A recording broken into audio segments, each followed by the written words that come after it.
Hey everyone, how you doing? Welcome back to the Talking Mexican.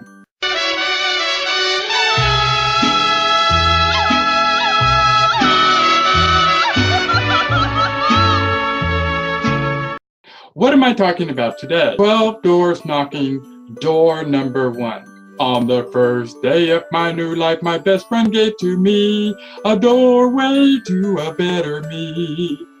In Tim Burton's 1993 classic, The Nightmare Before Christmas, there is a scene in the film where Jack Skellington, the pumpkin king of Halloween Town, is walking in the woods with his ghost dog, Zero.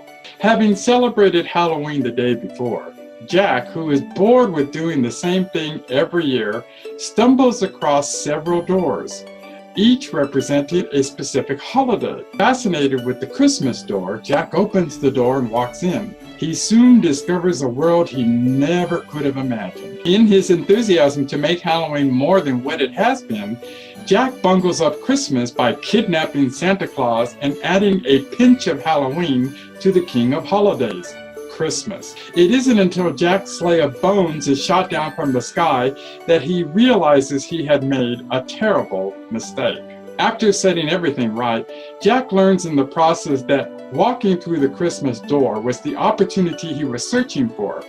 Jack was not looking to change Halloween, he was looking to change himself, to become a better person through opportunity. In paragraph 4 of the introduction to 12 Doors Knocking, I refer to opportunity as a door or window that we find open, and without fear or hesitation, we walk through that opening. Although we have no knowledge of what may be waiting for us on the other side, we gun through with both barrels blazing, possessed with an internal conviction that a life-changing experience is about to begin. Like Jack Skellington, we have reached an apex, a point in our lives when we have concluded that it is not life we need to change, it is us that needs to change. Our behavior, our way of thinking, believing, and doing. We have reached the realization that the Ferris wheel has circled long enough and it is time to get off. This is the time when we make the decision to stop doing what we have been doing, going round in circles, always ending up in the same place as before, and achieving the same results. Some examples of my personal Ferris wheel behaviors were not finishing what I started, settling, negative self-opinion and self-talk, failure to accept compliments, lack of planning, anger, financial mismanagement, impulsiveness, fear, poor time management, and shadowing. Shadowing is my word for living falsely under the shadow of another rather than your own.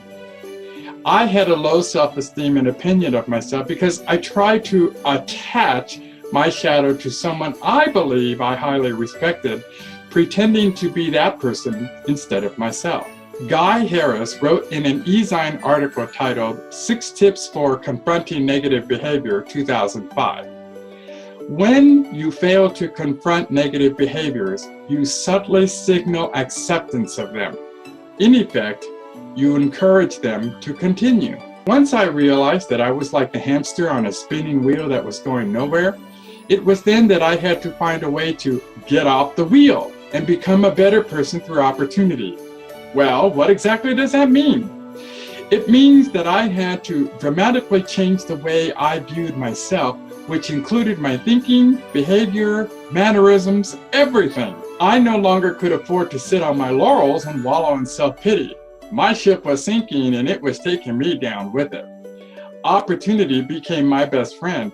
However, opportunity was only going to open so many doors or windows, and if I did not walk or jump through one of those metaphoric vestiges, I was going to drown, and there would be no other person to blame but myself. That is when I met my best friend, who introduced me to a whole new way of believing and seeing by showing me a way off of the Ferris or hamster wheel through the first of what he called 12 doors knocking. This is the first day of the 12 days of your new life, he said. Like Jesus and the apostles, opportunity has a distinct knock. You will know it when you hear it. And when you do hear the knock, Do not hesitate. Do not be fearful.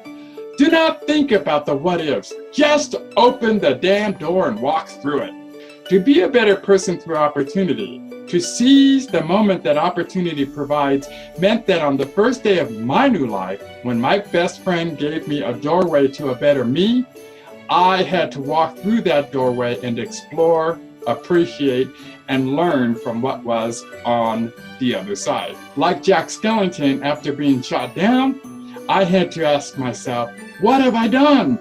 Before walking through the door to a better me, I did not stop to consider what I had done. Not in the same way that Jack Skellington thought with regard to Christmas. I am referring to the positive aspects of my life, what I had done to make a difference in my life and the life of others. That is when I heard the knock. On the first day of my new life, my best friend gave to me a doorway to a better me. That was the knock.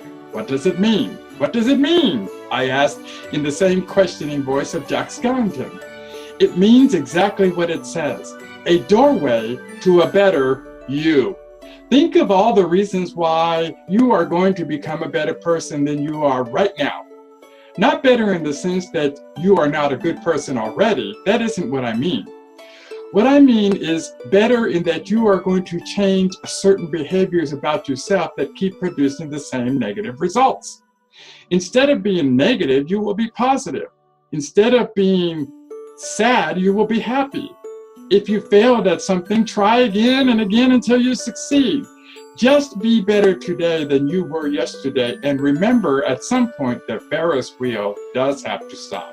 In the left-hand column of exercise 1, which I have just brought up, list 12 Ferris wheel behaviors that you believe are preventing you from growing and moving forward with your life. In the column on the right, list 12 positive countermeasures that you will take to modify the left column behaviors. Remember, change starts with you. Tomorrow, we will discuss door number 2, 2 reasons to love.